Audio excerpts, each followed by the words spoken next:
प्रयाग जी की पावन नगरी में एक बार पुनः आप सभी का हार्दिक स्वागत है। और आज हम मीमांसा ऑनलाइन एकेडमी के तहत नया वीडियो आपके सामने लाए हैं राजस्थान के प्रमुख त्योहार।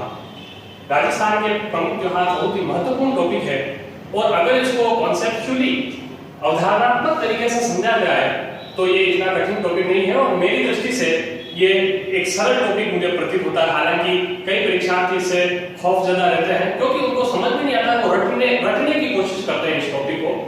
और मेरी गारंटी है, मैं मीमांसा ऑनलाइन एकेडमी के मार्फत ये गारंटी देना चाहता हूँ आप सभी परीक्षार्थियों को कि अगर आप इस वीडियो को एक बार देखेंगे, लाइक करेंगे, देखेंगे तो आप जीवन में कभी भी राजस्थान के प्रमुख त्योहार नामक जो टॉपिक है उसको कभी भूल नहीं पाएंगे। वो पूरी कॉन्सेप्चुअली अवधारणात्मक तरीके से हम आपको यहाँ समझाएंगे। दोस्तों, भारत एक त्योहार का देश है और यहाँ पर कदम कदम पर हर तिथि, हर वार को, हर दिन नया नया कोई त्योहार आते ही रहते हैं और हम उसको सेलिब्रेट करते हैं, मनाते हैं। हम सभी अच्छी तरह से परिचित हैं कि हिंदुओं के प्रमुख 3 त्योहार होते हैं। ये कोई 5वीं क्लास का बच्चा भी आसानी से बता सकता है। होली, राखी जिसको हम रक्षाबंधन भी कहते हैं, और तीसरा दिवाली या दीपावली। सीधी सी बात है, होली, राखी और दिवाली। और मैं इसी सिंपल चीज को यहाँ पर बोर्ड पर लिखने जा रहा हूँ। हिंदुओं का प्रमुख त्योहार सबसे पहला आता है होली, बीच में आता है रक्षाबंधन और तीसरा आता है दिवाली या दीपावली। बहुत ही सरल तरीके से, बहुत ही आसान तरीके से हम इस टॉपिक पर आगे की तरफ बढ़ेंगे। दोस्तों, सभी इससे अच्छी तरह से परिचित है कि होली जो है वो फरवरी या मार्च महीने में आता है, अंग्रेजी महीने के हिसाब से अगर हम देखें। इसी तरह से रक्षाबंधन जो है वो अगस्त के आसपास आता है। अगस्त के आसपास बारिश के जो दिन होते हैं उस दौरान आता है। और दिवाली जो है वो अक्टूबर नवंबर में आता है। अक्टूबर नवंबर अंग्रेजी महीनों के हिसाब से देखा जाए अगर अक्टूबर नवंबर में आता है, जब हल्की ठंड होती है। तो ये तो बात हो गई अंग्रेजी महीनों के हिसाब से। और बड़ी आसान सी बात है, होली कब आता है, राखी कब आती है, दिवाली कब आती है। लेकिन अगर हिंदू तिथियों के अनुसार पूछा जाए तो यहाँ परीक्षार्थी गच्चा खा जाते हैं और ये कई लोगों को याद नहीं रहता है, रटने की कोशिश की जाती है। दोस्तों, बड़ा आसान है। देखिए, आप अगर होली की तरफ बढ़ रहे हैं तो होली और राखी ये दोनों पूर्णिमा को मनाए जाते हैं। पूर्णिमा, होली और राखी। जबकि दिवाली जो है वो अमावस्या को मनाई जाती है। ये बात तो क्लियर हो गई कि होली पूर्णिमा को, रक्षाबंधन भी पूर्णिमा को और दिवाली अमावस्या को मनाई जाती है। अब महीने निकालना है। इन तीनों को महीने ज्ञात करने के लिए या मैं यहाँ लिख दूं उससे ज्यादा अच्छा ये रहेगा कि आपको पहले मैं 12 महीने हिंदी पंचांग के अनुसार या हिंदू कैलेंडर के पंचांग के अनुसार 12 महीनों के नाम लिख दिए जाए। 12 महीनों के नाम अक्सर बहुत से लोगों को याद नहीं रह पाते हैं। वो जनवरी, फरवरी, मार्च, अप्रैल ये तो आसानी से बोल जाते हैं, लेकिन इन 12 महीनों के नाम आसानी से याद नहीं रह पाते। इसके लिए बड़ी शॉर्ट ट्रिक और बड़ा सरल तरीके से प्रस्तुत है आपके सामने हिंदी के 12 महीने। पहले चैत्र, नंबर 1, नंबर 2 वैशाख, नंबर 3 ज्येष्ठ। दोस्तों, ये 3 महीने जो है वो एक ही मात्रा पर, चैत्र एक ही मात्रा, वैशाख एक ही मात्रा, ज्येष्ठ में एक ही मात्रा। तो 3 महीने एक ही मात्रा पर याद रखने हैं, एक, या मैंने लिख दिया। फिर ज्येष्ठ के बाद आता है आषाढ़, फिर श्रावण या जिसको हम सावन भी कहते हैं, फिर भाद्रपद। तो दोस्तों, आगे के जो 3 महीने हैं वो 8 की मात्रा पर है। आषाढ़, श्रावण और भाद्रपद 8 की मात्रा पर। अब आगे के जो 3 महीने हैं वो क्रिकेटर्स के नाम है। एक तो है ऑफ स्पिनर जो अभी वर्तमान में खेल रहे हैं और रिकॉर्ड कायम कर रहे हैं, रविचंद्रन अश्विन के नाम से। जैसे कि अगला महीना है आश्विन और इससे अगला महीना है पूर्व क्रिकेटर मुरली कार्तिक जो एक स्पिनर थे, लेफ्ट हैंड स्पिनर, वो टीम से निकल गए हैं, क्योंकि वो टीम से बाहर है इसलिए उनका नाम बाद में लिखा हूं कार्तिक। अश्विन अभी वर्तमान में खेल रहे हैं इसलिए इनका नाम अश्विन पहला आएगा और फिर कार्तिक, दोनों स्पिनर। तो 2 महीने क्रिकेटर्स के नाम पे क्री करके बिंदी लगाओ। और इसके बाद 8 महीने हो चुके हैं, 1 2 3 4 5 6 7 8, 4 महीने बचते हैं। 4 महीने बड़े आसानी से याद करने हैं, माघ पोष माघ और फाग। दोस्तों बड़ी आसानी से याद रख सकते हैं, माघ पोष माघ फाग। अब यहां पर यह है कि माघ मैंने 2 बार लिखा, तो जहां पर मैंने पहली बार माघ लिखा है उसमें दोस्तों ध्यान रखना है छोटा ग आ रहा है, और दूसरी बार जो मैंने माघ लिखा है उसमें बड़ा ग आ रहा है। छोटा ग पहला आता है, बड़ा ग बाद में आता है, इसलिए माघ ऊपर पहले आया, फिर पौष, फिर माघ, फिर फाग। और इस माघ को आप पूरा कर लीजिए, माघ शीर्ष सबसे ऊपर, माघ शीर्ष, फिर पौष, फिर माघ और फाग, ये हो गए 4। इसको कोई आसानी से माघ पोष माघ फाग तुकबंदी के हिसाब से इसको याद करना। फाग यानी फाल्गुन, फाग का मतलब यहां से होगा फाल्गुन। अब दोस्तों देखिएगा, यहां से मैं महीने निकालूंगा होली, रक्षाबंधन और दिवाली के। क्या है, होली का त्योहार फरवरी मार्च में मनाते हैं, सभी को पता, पूर्णिमा ये भी पता हो गया। अब जब होली जब मनाई जाती है तब रंग उड़ते हैं, गुलाल उड़ती है, फाग खेली जाती है। तो जब फाग खेली जाती है तो फाग कब खेली जाती है, फाल्गुन महीने, सीधी सी बात है। तो फाल्गुन महीने की पूर्णिमा, देखिए दोस्तों बड़ी आसानी से, फाल्गुन पूर्णिमा को होली आती है।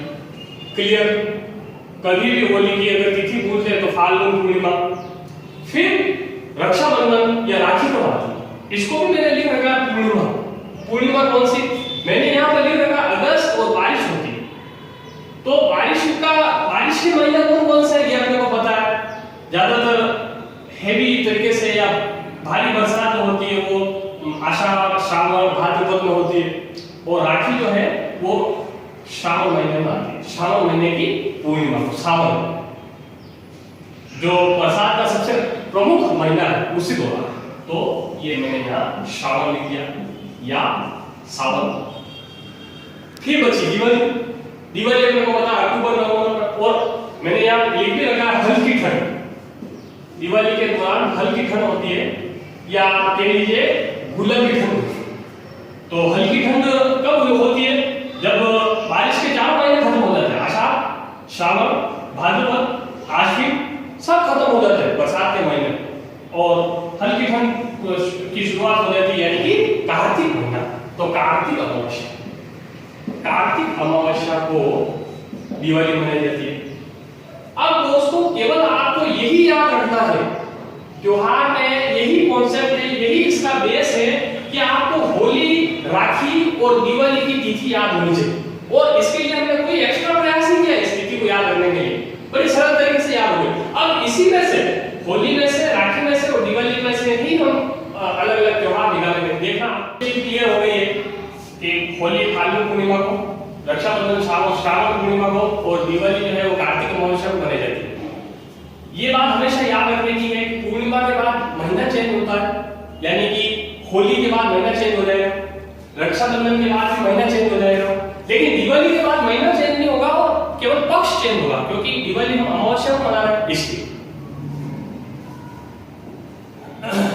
अब चूंकि होली के बाद महीना चेंज होगा, तो होली मनाई जाएगी फाल्गुन पूर्णिमा को, तो महीना लग जाएगा चैत्र। और आप सभी को पता ही है कि पहले कृष्ण पक्ष आता है और उसके बाद में शुक्ल पक्ष आता है। नया महीना चैत्र, तो कृष्ण पक्ष लग गया, चैत्र कृष्ण पक्ष, ठीक है। अब जो चैत्र कृष्ण पक्ष है वो कब आया है, होली के जस्ट 1 दिन बाद आया है। ये याद रखने वाली बात है दोस्तों, ध्यान से इसको समझिएगा। होली फाल्गुन पूर्णिमा को मनाई, और जस्ट 1 दिन बाद चैत्र कृष्ण पक्ष है, और 1 दिन बाद ही हम दुल्हनी मनाते हैं। हम दुल्हनी मना तो लेते हैं, लेकिन उसकी तिथि याद हम नहीं रखते। बड़ा आसान है, पूर्णिमा को होली मना रहे तो उसका अगले दिन महीना चेंज हुआ, चैत्र महीना, और चैत्र महीने में कृष्ण पक्ष लगा और चैत्र कृष्ण पक्ष को हम धुलंडी मना रहे हैं। यानी कि आपको प्रतियोगी परीक्षा में आ गया कि धुलंडी का पर्व कब मनाया जाता है, तो उसका आंसर आप बड़ी आसानी से दे पाओगे।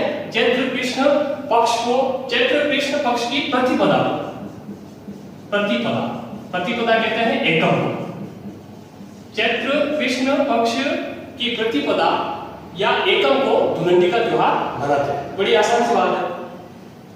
फिर दोस्तों चैत्र महीना चल रहा है, कृष्ण पक्ष है, उसके कुछ और त्योहार अपन साथ ही साथ में ले लेते हैं। चैत्र कृष्ण अष्टमी को गुड़ला त्योहार मनाया जाता है। गुड़ला मारवाड़ क्षेत्र में, मारवाड़ क्षेत्र में बड़ी धूमधाम से गुड़ला त्योहार चैत्र कृष्ण अष्टमी को मनाया जाता है। अब चैत्र कृष्ण अष्टमी के बाद नवमी, दशमी ये सारे हो जाते हैं। चैत्र कृष्ण दशमी को महिलाएं दशा माता का पर्व मनाती हैं। दशा माता, अब ये बड़ा आसान है, इसको याद रखना। पूर्णिमा के जस्ट एक दिन बाद धुलंडी होती है और धुलंडी से ही दशा माता की कहानी शुरू हो जाती है, तो वो 10 दिन तक चलती है। तो जब पहले दिन चलती है वो धुलंडी का त्योहार होता है और वो चैत्र कृष्ण पक्ष की एकम होती है, और जब वो 10वां दिन होता है तब वो उसी महीने का वही पक्ष यानी चैत्र महीने का कृष्ण पक्ष और उसकी दशमी को दशा माता का त्योहार मनाया जाता है। और उससे जस्ट 2 दिन पहले यानी चैत्र कृष्ण अष्टमी को गुड़ला त्योहार मारवाड़ में मनाते हैं। अब चैत्र कृष्ण पक्ष तो यहाँ पर समाप्त होता है। अब हम लेते हैं चैत्र शुक्ल पक्ष। चैत्र शुक्ल पक्ष यानी कि चैत्र की अमावस्या खत्म हो गई, अब शुक्ल पक्ष लगा। तो सबसे महत्वपूर्ण त्योहार है चैत्र शुक्ल पक्ष का। सबसे पहले चैत्र शुक्ल प्रतिपदा या एकम। दोस्तों इस दिन से नव वर्ष की शुरुआत होती है, नव वर्ष मनाया जाता है, रोकड़ बंदी चेंज होती है, और इसी दिन से चैत्र शुक्ल प्रतिपदा से हिंदुओं का नया वर्ष मनाया जाता है। यहां पर एक अंतर रखने की बात है कि चैत्र शुक्ल प्रतिपदा को तो हम नव वर्ष मनाते हैं, जबकि चैत्र कृष्ण प्रतिपदा या चैत्र कृष्ण एकम को हम धुलंडी मनाते हैं। ये बड़ी इंपॉर्टेंट बात है। फिर चैत्र शुक्ल तृतीया को गणगौर का त्योहार मनाया जाता है। दोस्तों गण का अर्थ होता है शिव जी और गौर का अर्थ होता है पार्वती। और गणगौर जो आपको सभी को पता है उदयपुर, वैसे तो सबसे ज्यादा प्रसिद्ध है जयपुर की और उसके बाद उदयपुर की प्रसिद्ध, और नाथद्वारा की गणगौर भी बड़ी प्रसिद्ध है।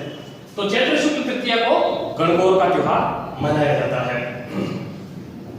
इसी तरह से अगर चैत्र शुक्ल में और अपन कुछ खास त्योहार देखें तो चैत्र शुक्ल नवमी को रामनवमी का त्योहार, राम, ये भी हिंदुओं का बहुत महत्वपूर्ण त्योहार है और प्रतियोगी परीक्षाओं में पूछा जाता है रामनवमी का त्योहार किस तिथि को मनाया जाता है, तो चैत्र शुक्ल नवमी को मनाया जाता है। और दोस्तों ये ध्यान रखना है कि चैत्र शुक्ल एकम से लगाकर चैत्र शुक्ल नवमी तक हम वासंतीय नवरात्र मनाते हैं, वसंत पंचमी के बाद आने वाले नवरात्र। और इन 9 दिनों में मां दुर्गा की पूजा होती है, 9 दिनों में मां दुर्गा की पूजा होती है। तो दोस्तों ये दोनों पक्ष बड़ा इंपॉर्टेंट है चैत्र महीने। एक तरह से त्योहारों की जड़ी लग जाती है, त्योहारों की बाढ़ आ जाती है। चैत्र कृष्ण पक्ष की एकम से लगाकर चैत्र कृष्ण दशमी तक त्योहारों की जड़ी है। एकम को चैत्र कृष्ण एकम को धुलंडी है और चैत्र कृष्ण शुक्ल दशमी को दशम आता है। इसी तरह से चैत्र शुक्ल एकम से लगाकर चैत्र शुक्ल नवमी तक त्योहारों की जड़ी है। चैत्र शुक्ल एकम को नववर्ष शुरू हो जाता है और नवरात्र की स्थापना हो जाती है, और चैत्र शुक्ल नवमी को रामनवमी होता है, रामनवमी का त्योहार मनाते हैं और नवरात्र समाप्त हो जाते हैं। अब दोस्तों महीना चेंज होगा, चैत्र हो गया, इसके बाद महीना आएगा वैशाख। वैशाख में एक त्योहार सबसे इंपॉर्टेंट है और वो है आखा तीज। उससे आप सभी को भली भांति परिचित है। वैशाख महीने में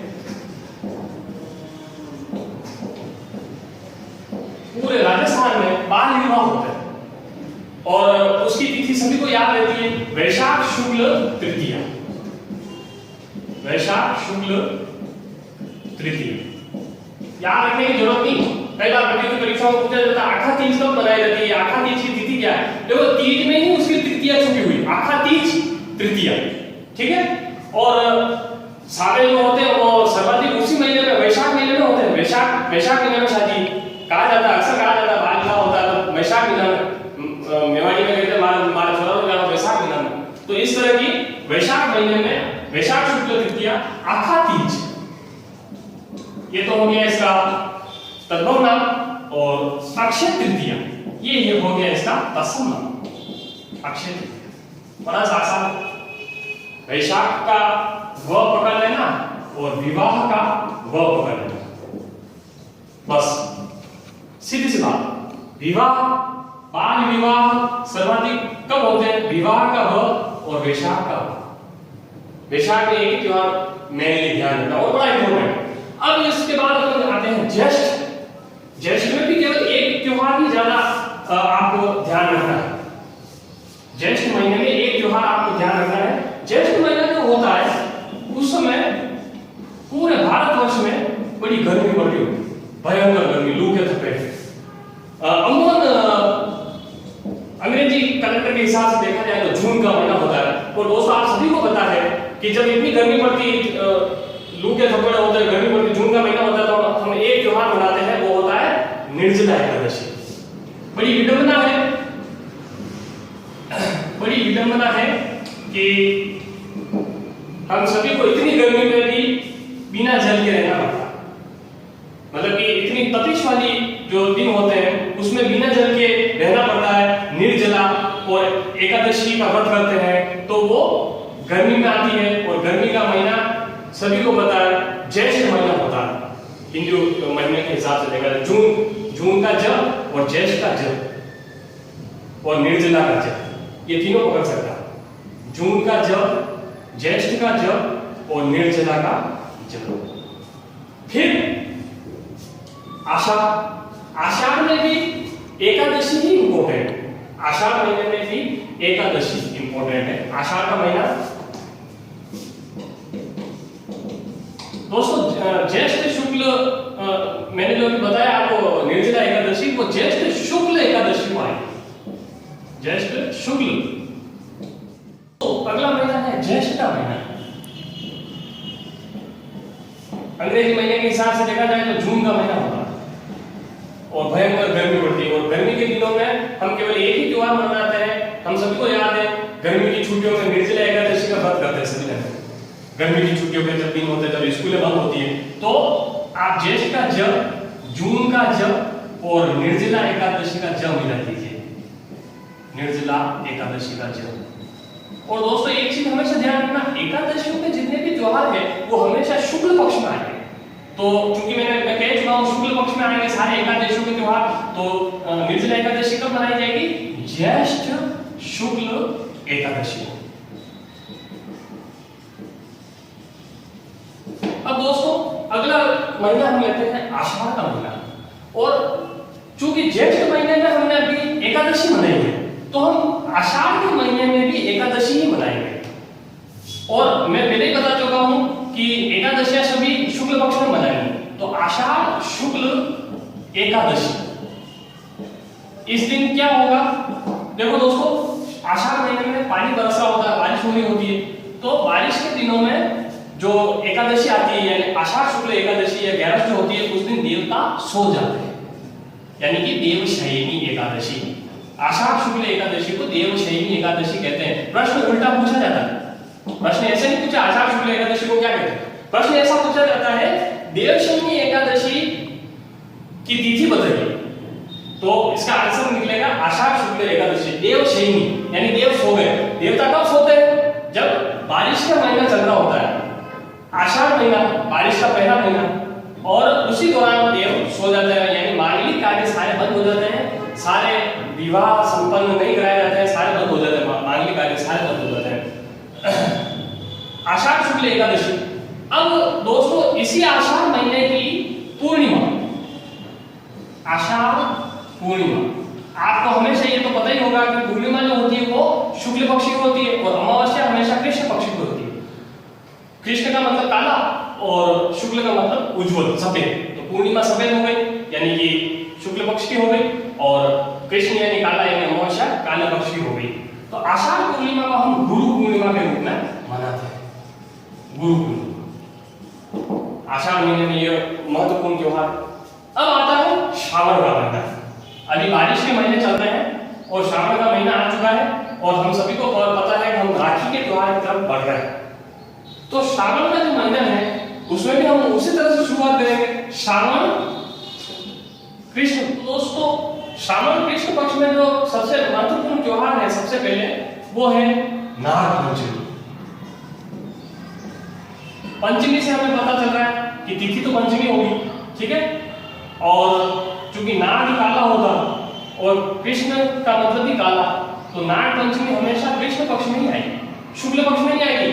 कई बार प्रतियोगी परीक्षा में उलझा दिया जाता है कि नाग पंचमी की तिथि बताइए, श्रावण कृष्ण पक्ष बी श्रावण शुक्ल पक्ष, बहुत जगह श्रावण शुक्ल पक्ष लिख जाता है, शुक्ल पक्ष नहीं लिखना, शुक्ल का मतलब तो होता सफेद, नाग होता है काले कलर का, तो नाग काले कलर का, कृष्ण का मतलब भी काला, तो श्रावण और श्रावण क्यों? क्योंकि श्रावण महीने में ही या सावन महीने में सबसे ज्यादा नाग सांप निकलते बारिश के दिनों में, सबसे ज्यादा बारिश हो रही होती श्रावण महीने में, तो नाग पंचमी का की तिथि होगी श्रावण कृष्ण पक्ष की पंचमी। पंचमी तो है, पंचमी तो यहाँ लिखा हुआ है, इसके साथ जुड़ा हुआ।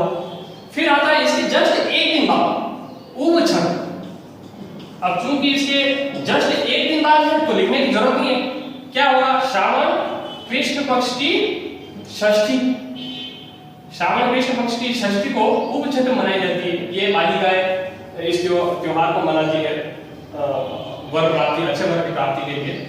अब हम बढ़ते हैं श्रावण शुक्ल पक्ष की तरफ।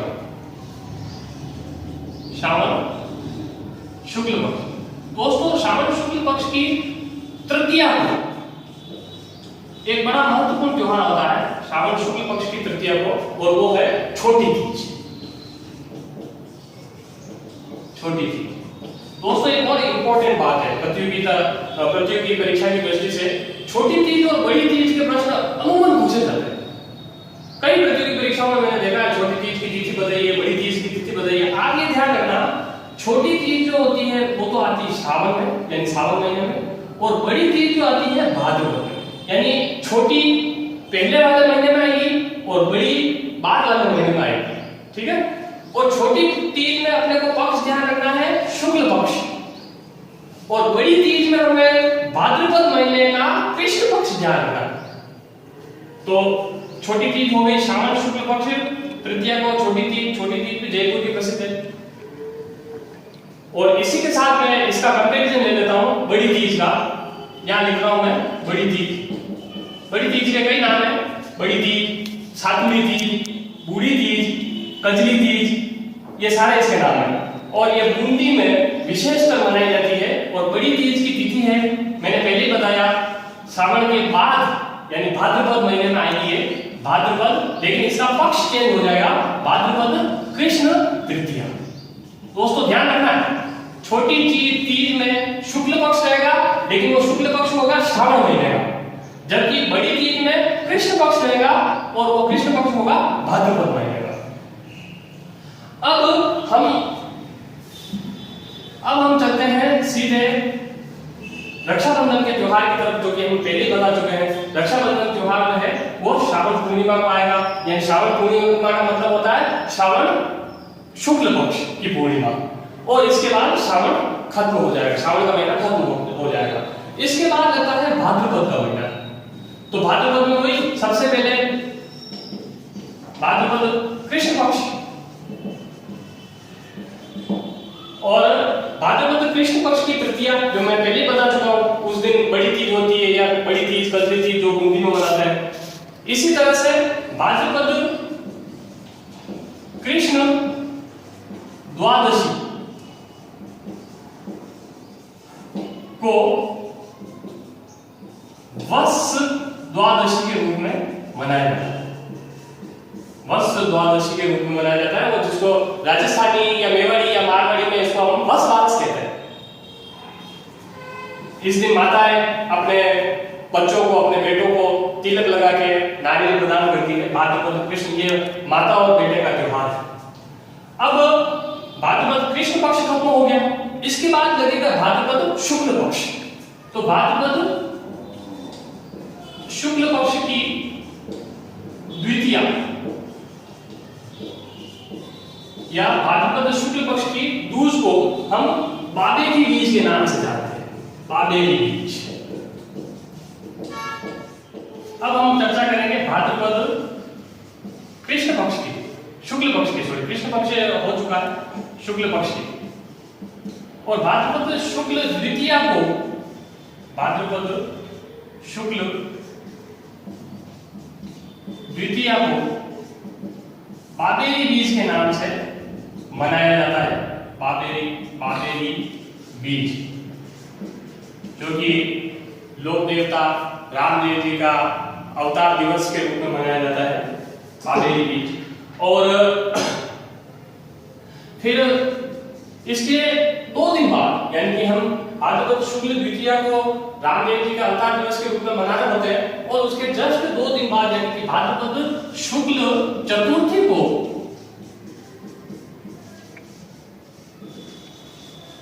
घर घर में, हर गली मोहल्ले में गणेश जी की स्थापना कर दी जाती है।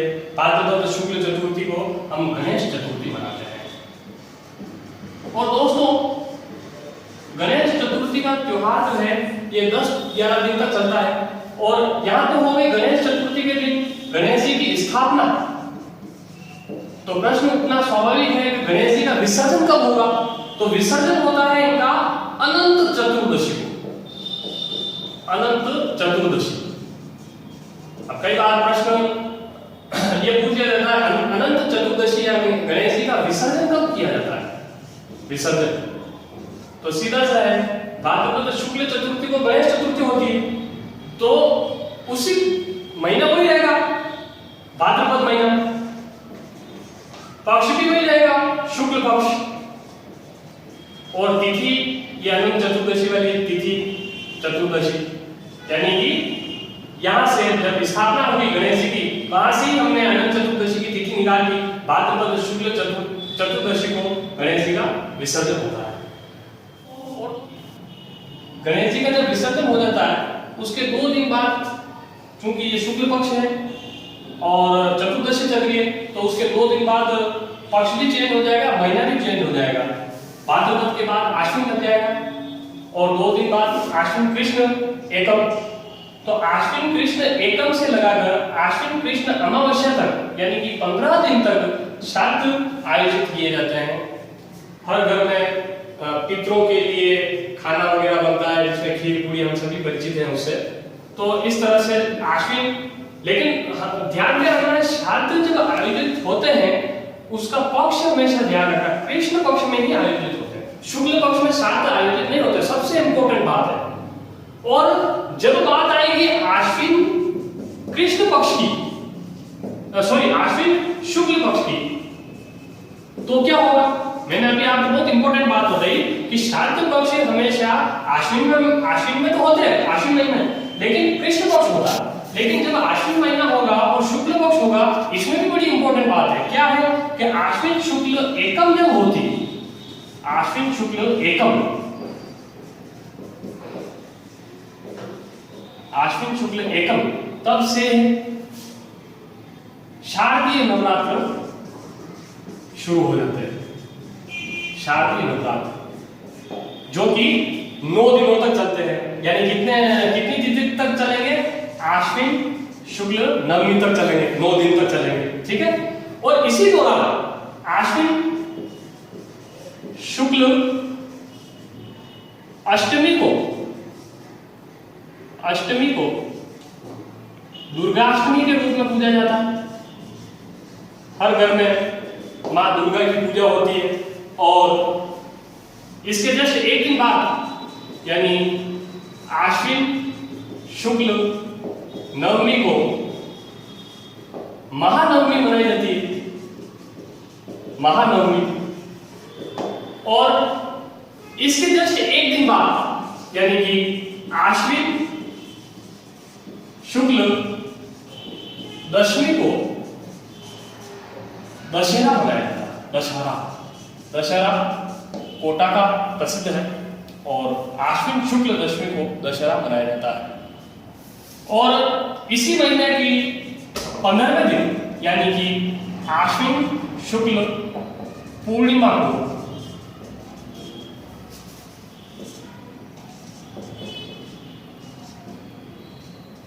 शरद पूर्णिमा होती है। शरद पूर्णिमा होती है और दोस्तों इस दिन गरबे का अंतिम दिन होता है। अंतिम दिन गरबे का होता है, अंतिम बार ये गरबा खेला जाता है। तो गरबा कहाँ से शुरू होता है? आश्विन शुक्ल एकम से शुरू हो जाता है। जब शादी नवरात्र शुरू होते हैं तब से गरबा बनना शुरू होता है। तो वो कहीं कहीं 9 दिन तक, कहीं कहीं 10 दिन तक चलता है और कहीं कहीं लास्ट में एक बार और खेला जाता है। तो वो शरद पूर्णिमा के दिन खेला जाता है और उसकी तिथि होती है आश्विन शुक्ल पूर्णिमा। तो ये आश्विन महीना बड़ा महत्वपूर्ण है, इंपॉर्टेंट है दोस्तों। उसके बाद आता है कार्तिक महीना और कार्तिक महीने में हम सभी को पता है कि हम मुख्य रूप से त्योहार मना रहे होते हैं दिवाली। और दोस्तों ये शुरुआत में कह दिया गया था कि कार्तिक जो दिवाली का जो त्योहार है वो अमावस्या का आता है और कार्तिक अमावस्या का आता है। यह एक बड़ी इंटरेस्टिंग बात है कि जब दिवाली हम मनाते हैं कार्तिक अमावस्या को, तो दिवाली के आसपास या यूं कह लीजिए दिवाली के साथ साथ बहुत से त्योहार चलते हैं। दिवाली से पहले आपको पता होगा पूर्व और यहाँ बाद, ये 2 चीजें लिख देता हूँ।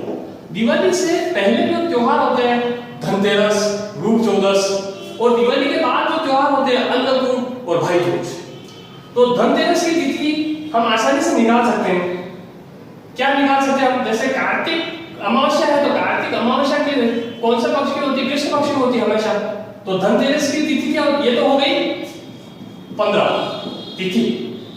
तो रूप चौदस की तिथि क्या हो गई? कार्तिक कृष्ण, दिवाली से एक दिन पहले रूप चौदस, तो कार्तिक कृष्ण चतुर्दशी, ये हो गया रूप चौदस। और धनतेरस की तिथि क्या हो गई? दिवाली से 2 दिन पहले यानी कि कार्तिक कृष्ण त्रयोदशी को धनतेरस हो गई। अब बात करते हैं दिवाली के पश्चात यानी दिवाली के बाद के प्रमुख त्योहार हैं अन्नकूट। अन्नकूट को गोवर्धन पूजा भी कहते हैं। इस दिन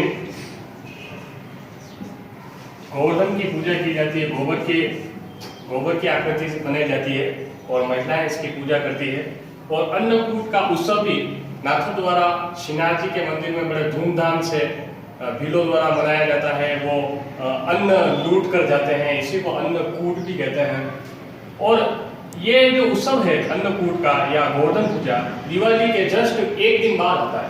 क्योंकि आप सभी को पता है कि दिवाली कार्तिक अमावस्या को मनाई जाती है और अमावस्या हमेशा कृष्ण पक्ष की होती है। तो अन्नकूट की तिथि अपने आप ही निकल के आ जाएगी। क्या होगी अन्नकूट की तिथि? कार्तिक कृष्ण अमावस्या को दिवाली है तो पक्ष चेंज हो जाएगा, महीना वही रहेगा, कार्तिक पक्ष चेंज होके शुक्ल हो जाएगा। और चूंकि अमावस्या तक 15 दिन हो गए तो यहाँ पर प्रथमा आ जाएगी या प्रथमा को हम प्रतिपदा भी कहते हैं या फिर एकम। तो इस प्रकार से अगर परीक्षा में अन्नकूट की तिथि पूछी जाती है या गोवर्धन पूजा की तिथि पूछी जाती है तो हम लिखेंगे कार्तिक शुक्ल एकम या प्रतिपदा।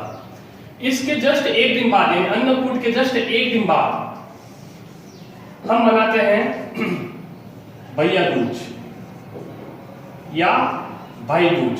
इसको यम द्वितीया के नाम से भी जाना जाता है, यम द्वितीया। और दोस्तों इसकी तिथि बिल्कुल आसानी से निकल जाएगी, कार्तिक शुक्ल द्वितीया, कार्तिक शुक्ल द्वितीया। तो इस प्रकार से दिवाली के पश्चात अन्नकूट और भैया दूज मनाई जाती है। अब यही पक्ष रहने दिया जाए, महीना भी यही, और अगर अष्टमी हो यानी कि कार्तिक शुक्ल अष्टमी, तो दोस्तों इस दिन गोपाष्टमी होती है। और गोपाष्टमी का जो ये पर्व है ये भी नाथद्वारा में बड़ा फेमस है, प्रसिद्ध है, और इस दिन पाड़ों की लड़ाई होती है। अगर हम कंपैरिजन करें कि गोपाष्टमी के दिन पाड़ों की लड़ाई होती है, जबकि अन्नकूट के दिन यानी गोवर्धन पूजा के दिन शिनाजी नाथद्वारा में गायों की भिड़ंत होती है, गायों की लड़ाई होती है, और इस दिन खेकरा खिलाया जाता है। दोस्तों ये बड़ा ही इंपॉर्टेंट एक शब्द है खेकरा, जो कि नाथद्वारा शिनाजी में ही प्रसिद्ध है, और अन्नकूट का जो उत्सव है वो भी नाथद्वारा शिनाजी में बड़ा प्रसिद्ध है। अब हम आगे बढ़ते हैं। इसके जस्ट एक दिन बाद यानी गोपाष्टमी के एक दिन बाद कह लीजिए या कार्तिक शुक्ल अष्टमी के एक दिन बाद कह लीजिए, हम मनाते हैं आंवला नवमी। आंवला नवमी, इस दिन महिलाएं अपने घर के बाहर या सामूहिक रूप से किसी एक आंवला के वृक्ष की पूजा करती है, आंवला नवमी मनाते हैं, और इसकी तिथि वही हो जाएगी, एक दिन बाद है, इसलिए कार्तिक शुक्ल नवमी। और दोस्तों इस त्योहार के बाद यानी आंवला नवमी के 2 दिन बाद, आंवला नवमी या कार्तिक शुक्ल नवमी के 2 दिन बाद हम मनाते हैं देव उठनी ग्यारस, देव उठनी एकादशी। तो दोस्तों इसकी तिथि क्या हो जाएगी, स्वाभाविक रूप से इसकी तिथि हो जाएगी कार्तिक शुक्ल एकादशी। और दोस्तों इसी दिन यानी कार्तिक शुक्ल एकादशी के दिन ही छोटी दीपावली या छोटी दिवाली का त्योहार मनाया जाता है, जिसको राजस्थानी में रोड़ी दिवाली भी कहते हैं, रोड़ी दिवाली। और इसी दिन से देव उठ जाते हैं, सारे मांगलिक कार्य पुनः आरंभ हो जाते हैं, ब्याह शादी के सारे कार्य पुनः होने लगते हैं। इस प्रकार से कार्तिक महीना समाप्त हो जाता है। दोस्तों हम अब पढ़ते हैं कार्तिक के बाद मार्गशीर्ष में कोई प्रमुख त्योहार नहीं आता है, पौष महीने में कोई प्रमुख त्योहार नहीं आता है, हालांकि ये ठंड के महीने हैं लेकिन कोई प्रमुख त्योहार नहीं आता है, माघ महीना। दोस्तों माघ महीने में एक चीज ध्यान रखने की है कि माघ महीने की पूर्णिमा और माघ महीने की अमावस्या दोनों इंपॉर्टेंट है। माघ महीने की जो अमावस्या है, माघ अमावस्या, इसको मौनी अमावस्या माना जाता है। इस दिन तरह तरह की पूजाएं होती है, दान पुण्य का भी बड़ा महत्व है। इसी तरह से माघ पूर्णिमा का भी बड़ा महत्व है, और माघ स्नान इस दिन होता है, माघ स्नान। दोस्तों कार्तिक महीने में भी, पूरे कार्तिक महीने में भी महिलाएं कार्तिक स्नान करती है। ठीक उसी प्रकार से माघ पूर्णिमा के दिन भी माघ स्नान किया जाता है। और एक महत्वपूर्ण बात और है, जो कि माघ पूर्णिमा की बात चली है, मैं आपको बता दूं कि कार्तिक पूर्णिमा भी को भी भारतीय या हिंदू धर्म के लोग बड़े धूमधाम से मनाते हैं। पुष्कर ही अजमेर में इस दिन दीपदान का बड़ा महत्व है। दान पुण्य के कार्य होते हैं, धार्मिक महत्व के कार्य होते हैं, और दीपदान का पुष्कर जी में बड़ा महत्व है कार्तिक पूर्णिमा के दिन। इसी तरह से माघ महीने में एक प्रमुख त्योहार और आता है दोस्तों, और वो है बसंत पंचमी। बसंत पंचमी भी कहते हैं या वसंत पंचमी भी कहते हैं। दोस्तों पंचमी शब्द तो जुड़ा हुआ है ही, तो यहां से इसकी तिथि निकल गई पंचमी। और क्योंकि मैं बात कर रहा हूं माघ महीने की, तो माघ शुक्ल पंचमी के दिन हम बसंत पंचमी मनाते हैं और इस दिन सरस्वती मां की पूजा की जाती है और रति कामदेव की भी पूजा की जाती है, क्योंकि यह ऋतुराज बसंत पंचमी के रूप में मनाया जाता है। इसी प्रकार हम माघ महीने से अगर बाहर निकले तो अंतिम महीना हमारा आता है फाल्गुन का महीना। और दोस्तों फाल्गुन के महीने में एक बड़ा ही महत्वपूर्ण त्योहार आता है महाशिवरात्रि या शिवरात्रि, महाशिवरात्रि। और दोस्तों ये होता है फाल्गुन कृष्ण त्रयोदशी को। इसमें बहुत बड़ी इंपॉर्टेंट बात है दोस्तों, त्रयोदशी, फाल्गुन कृष्ण त्रयोदशी को महाशिवरात्रि मनाया जाता है। और इसमें एक इंपॉर्टेंट बात यह है कि ज्यादातर मुख्य त्योहार जो है वो शुक्ल पक्ष में आते हैं, जबकि महाशिवरात्रि जो है वो कृष्ण पक्ष में आता है।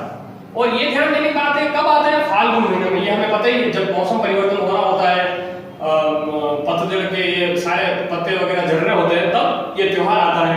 तो फाल्गुन वहां से हमें याद आ जाएगा, कृष्ण पक्ष याद रखना है। और महाशिवरात्र त्र से आप त्रयोदशी पकड़ लीजिएगा, तो ये याद रह जाएगा फाल्गुन कृष्ण त्रयोदशी। फिर इसके बाद वापस वही फाल्गुन पूर्णिमा को होली आती है, फिर वही चैत्र महीना लग जाता है और चैत्र के सारे त्योहार पुनः प्रारंभ हो जाते हैं। इस प्रकार से हिंदू महीनों के 12 महीनों के त्योहार यहाँ संपन्न होते हैं। जय श्री कृष्ण। अगर आपको यह वीडियो अच्छा लगा हो तो ज्यादा से ज्यादा शेयर करें, ज्यादा से ज्यादा सब्सक्राइब करें, और ये वीडियो आपकी सफलता में एक मील का पत्थर साबित होगा, ऐसा मीमांसा ऑनलाइन एकेडमी को पूरा विश्वास है। जय श्री कृष्ण।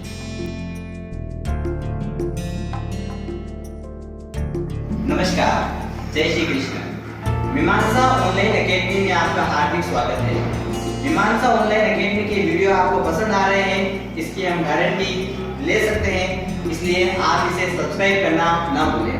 साथ ही प्रतियोगी परीक्षाओं की तैयारी करने वाले समस्त छात्रों और छात्राओं को भी इसे सब्सक्राइब करने के लिए कहें, ताकि वे और सभी जने मिलकर इसका अधिक से अधिक फायदा